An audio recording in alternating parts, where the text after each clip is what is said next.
Yesaya pasal 28 ayat 1-6. Nubuat terhadap Samaria. Celaka atas mahkota kemegahan pemabuk-pemabuk Efraim, atas bunga yang sudah mulai layu di perhiasan kepala mereka yang indah-indah, yaitu kota yang terletak tinggi di atas bukit, di atas lembah yang subur yang penuh peminum anggur yang sudah pening. Sesungguhnya pada Tuhan ada seorang yang kuat dan tegap, seorang yang seperti angin ribut disertai hujan batu, yakni badai yang membinasakan. Seorang yang seperti angin ribut disertai air hujan yang hebat menghanyutkan. Ia akan menghempaskan mereka ke tanah dengan kekerasan.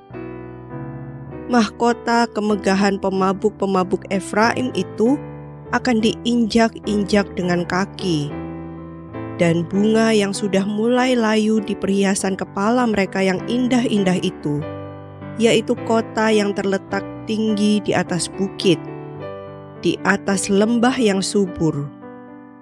Nasibnya akan seperti nasib buah ara yang masak duluan sebelum musim kemarau. Baru saja dilihat orang, terus dipetik dan ditelan. Pada waktu itu Tuhan semesta alam akan menjadi mahkota kepermaian dan perhiasan kepala yang indah-indah bagi sisa umatnya. Akan menjadi roh keadilan bagi orang yang duduk mengadili, dan menjadi roh kepahlawanan bagi orang yang memukul mundur peperangan ke arah pintu gerbang. Ayat 7-22 terhadap pemimpin-pemimpin Yerusalem. Tetapi orang-orang di sini pun pening karena anggur dan pusing karena arak. Baik imam maupun nabi pening karena arak, kacau oleh anggur.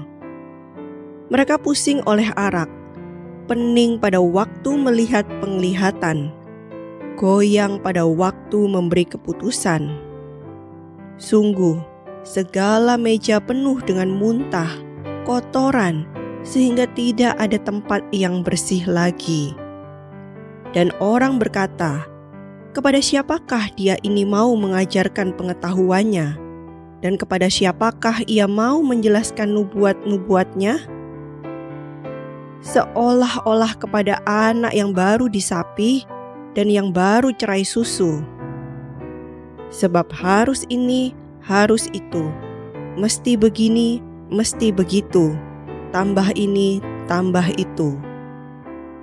Sungguh, oleh orang-orang yang berlogat ganjil dan oleh orang-orang yang berbahasa asing akan berbicara kepada bangsa ini. Dia yang telah berfirman kepada mereka, inilah tempat perhentian, berilah perhentian kepada orang yang lelah. Inilah tempat peristirahatan, tetapi mereka tidak mau mendengarkan. Maka mereka akan mendengarkan firman Tuhan yang begini, harus ini, harus itu, mesti begini, mesti begitu, tambah ini, tambah itu. Supaya dalam berjalan mereka jatuh telentang, sehingga luka, tertangkap dan tertawan. Sebab itu dengarlah firman Tuhan, hai orang-orang pencemooh, hai orang-orang yang memerintah rakyat yang ada di Yerusalem ini. Karena kamu telah berkata, kami telah mengikat perjanjian dengan maut, dan dengan dunia maut kami telah mengadakan persetujuan. Biarpun cemeti berdesik-desik dengan kerasnya, kami tidak akan kena, sebab kami telah membuat bohong sebagai perlindungan kami, dan dalam dusta kami menyembunyikan diri. Sebab itu beginilah firman Tuhan Allah, sesungguhnya aku meletakkan sebagai dasar di Sion sebuah batu, batu yang teruji, sebuah batu penjuru yang mahal, suatu dasar yang teguh. Siapa yang percaya, tidak akan gelisah. Dan aku akan membuat keadilan menjadi tali pengukur dan kebenaran menjadi tali sipat. Hujan batu akan menyapu bersih perlindungan bohong, dan air lebat akan menghanyutkan persembunyian. Perjanjianmu dengan maut itu akan ditiadakan, dan persetujuanmu dengan dunia orang mati itu tidak akan tetap berlaku. Apabila cemeti berdesik-desik dengan kerasnya, kamu akan hancur diinjak-injak. Seberapa kali ia datang, ia akan menyeret kamu, sebab pagi demi pagi ia akan datang, pada waktu siang dan pada waktu malam. Maka adalah semata-mata kengerian untuk mengerti firman yang didengar itu. Sebab tempat tidur akan kurang panjang untuk dipakai membujurkan diri, dan selimut akan kurang lebar untuk dipakai menyelubungi diri. Sebab Tuhan akan bangkit seperti di gunung Perasim. Ia akan mengamuk seperti di lembah dekat Gibeon. Untuk melakukan perbuatannya, ganjil perbuatannya itu, dan untuk mengerjakan pekerjaannya, ajaib pekerjaannya itu. Oleh sebab itu, janganlah kamu mencemooh, supaya tali belenggumu jangan semakin keras. Sebab ku dengar tentang kebinasaan yang sudah pasti yang datang dari Tuhan Allah semesta alam atas seluruh negeri itu. Ayat 23-29. Kebijaksanaan Tuhan. Pasanglah telinga dan dengarkanlah suaraku.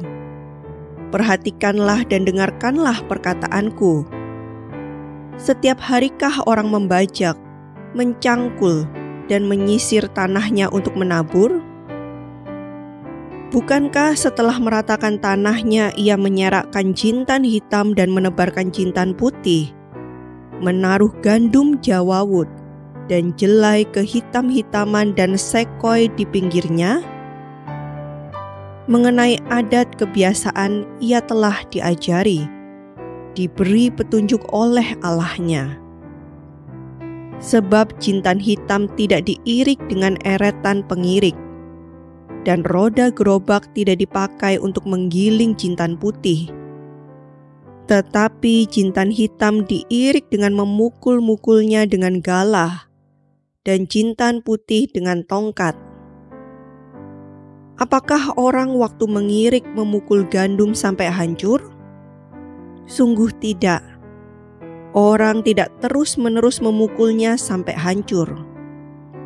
Dan sekalipun orang menjalankan di atas gandum itu jentera gerobak dengan kudanya, namun orang tidak akan menggilingnya sampai hancur. Dan ini pun datangnya dari Tuhan semesta alam. Ia ajaib dalam keputusan dan agung dalam kebijaksanaan.